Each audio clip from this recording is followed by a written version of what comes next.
La transe chamanique est un sujet qui suscite de plus en plus d'intérêt. J'aimerais apporter un peu de lumière sur ce phénomène complexe. La transe est utilisée par les chamans traditionnels, tels que les chamans mongols, sibériens ou africains, afin de communiquer avec les oracles, d'influencer la météo, de faciliter l'incorporation de l'esprit de leurs ancêtres ou d'autres esprits, pour prodiguer des soins ou répondre aux questions des personnes présentes à la cérémonie chamanique.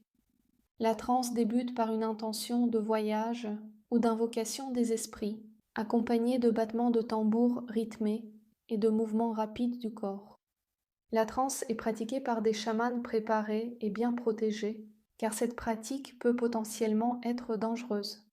Les chamans mongols et sibériens entrent en transe revêtus de leur costume rituel, appelé l'armure, qui intègre les symboles de protection ou les amulettes de leurs animaux de pouvoir, ainsi que de nombreuses clochettes ou grelots, des serpents sacrés, des miroirs de protection et des armes, prêts à être utilisés en cas d'attaque par des entités mal intentionnées.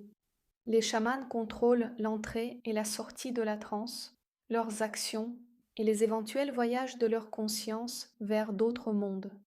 Ils savent quels sont les esprits qu'ils vont chercher ou accueillir dans leur corps.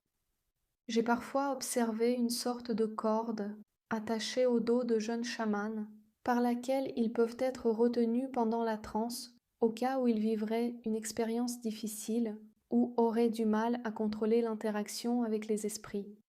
Après avoir assisté aux transes des chamans mongols et sibériens et avoir moi-même vécu des transes, je tiens à souligner que cette pratique ne doit pas être prise à la légère. Ce n'est pas une expérience anodine à entreprendre par simple curiosité ou recherche de sensations fortes. Il est nécessaire d'avoir une vraie raison pour le faire.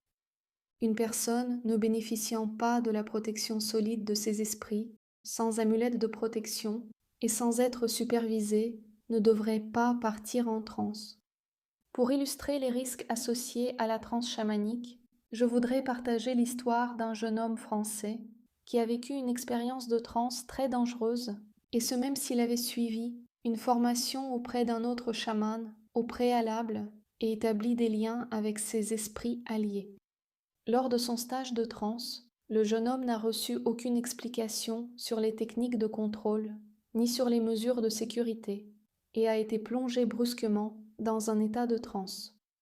Pendant la transe, il a été attaqué énergétiquement par des entités malfaisantes et a eu beaucoup de mal à revenir à la réalité. Après ce stage, il est tombé dans une profonde dépression, avec des pensées suicidaires. Il a eu besoin de nombreux soins chamaniques de recouvrement d'âme pour s'en remettre. La personne ayant organisé le stage de transe n'a fourni aucune assistance à ce jeune homme en détresse, rejetant toute responsabilité. À ma connaissance, ce n'est pas un cas unique d'effet secondaire après une transe mal préparée et insuffisamment accompagnée. Si vous ne souhaitez pas accueillir l'esprit de vos ancêtres à la manière mongole ou sibérienne pour prodiguer des soins aux autres en état de transe, mais que vous désirez plutôt communiquer avec votre guide d'incarnation, vos ancêtres ou d'autres esprits, vous n'êtes pas obligé de partir dans une transe. Un voyage chamanique guidé au son du tambour peut suffire. Il s'agit d'une expérience plus douce et sans risque. J'enseigne divers voyages chamaniques en Île-de-France et en ligne. Avec suffisamment de pratique, il est possible d'affiner sa capacité de canalisation et de recevoir des messages des esprits sans recourir à la transe. Parfois, lors de mes stages, certaines personnes, généralement des descendants de puissants chamans africains, ressentent une sensation de pré-transe et de légers tremblements lorsqu'elles entendent le tambour. Lors de cérémonies chamaniques mongoles, j'ai moi-même éprouvé la sensation de risquer de partir en transe involontairement. Dans de telles situations, il est crucial d'empêcher la transe en utilisant des techniques spéciales de contrôle. Les chamans mongols sont généralement inquiets lorsque quelqu'un non préparé, sans protection adéquate, par exemple un membre du public lors d'une cérémonie, entre en transe involontairement. Les chamans traditionnels sont pleinement conscients des dangers potentiels associés à la transe.